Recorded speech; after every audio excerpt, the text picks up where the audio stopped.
Saya belum lama di Jakarta, ketika saya pulang kampung dikomentari keluarga dan teman. Kamu berubah, jenggotan, nggak mau nyanyi lagi. Ya, agak lain lah. Mereka bilang ikut aliran apa. Saya tahu mereka komentar itu karena belum tahu ilmunya. Apa yang harus saya lakukan? Ingin rasanya dakwah selalu, namun saya jauh dari Jakarta. Kalau pertanyaan sudah dilemparkan, saya sudah pernah ajarkan, jawab. Jawab. Kenapa kamu berubah? Ayo duduk yuk, saya ceritain. Ceritain sebentar.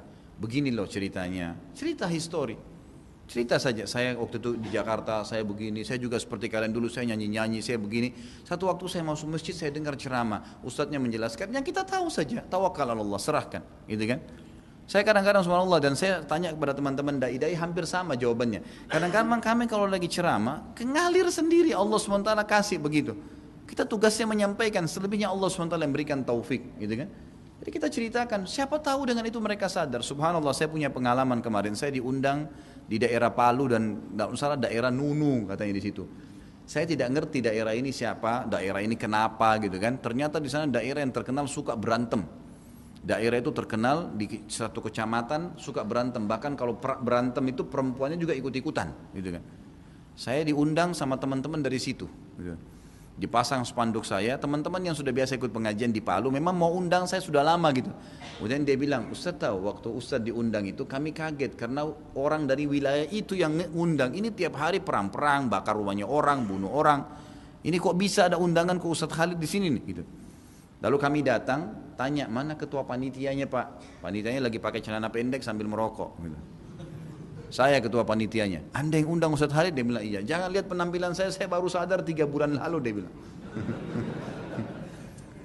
Terus kemudian waktu saya duduk, saya dengarin ceritanya. Bagaimana ceritanya? Ternyata pentolan-pentolan mereka yang biasa di ujung-ujung tombaknya yang membakar rumah orang itu duduk di mobil sama saya. Ini sudah pakai kopiah, udah pelihara jenggot. Terus saya tanya gimana ceritanya? Dia bilang Ramadan yang lalu Ustaz, ada satu orang di antara kami dengar ceramah antum di YouTube. Setelah dia dengar, dia suka. Sekali 2 kali dengar. Terus dipasanglah layar di sebelah masjid, teman-teman ini semua pada diajak teman-temannya nih. Itu sambil nonton ceramah antum sambil pegang botol bir tuh. Sambil mabuk Ramadan. 2 hari berturut-turut, 3 hari dengar ceramah berhenti masuk masjid semua. Semuanya kaget orang-orang situ. Kalian ini kenapa nih bisa sadar begini gitu. Tapi hidayah di tangan Allah Subhanahu wa taala. Ceritakan saja, sampaikan. Dia tidak cerita apa-apa, dia cuma putarin ceramahnya saja. Ada salah satu teman kemarin yang cerita sama saya, lagi di kereta api, kemudian dia ketemu orang ngobrol di sebelahnya, ternyata orang ini punya banyak jimat-jimat. Dia bukain ceramah, kata dia ceramah saya, memang dia sering hadir pengajian saya, ini ceramahnya Ustaz Khalid nih, tentang masalah sihir, cuplikan durasi. Biasa teman-teman Pak Diarto dan teman-teman tim mengangkat sedikit tanya jawab atau ada keterangan 7-8 menit, dinonton. Subhanallah, hidayah di tangan Allah. Kata dia, saya tidak sangka Ustaz, tiba-tiba jimatnya dikeluarin semua, setelah nonton dibuang semua. Seketika pada saat itu 7 menit dengar ceramah. Hidayah di tangan Allah. Tugas kita ikhtiar, ma'alaika illal balag, cuma sampaikan. Jadi ceritakan, jangan tiba-tiba senyum-senyum saja atau merasa nggak enak atau akhirnya duduk berbaur sama mereka. Ceritakan.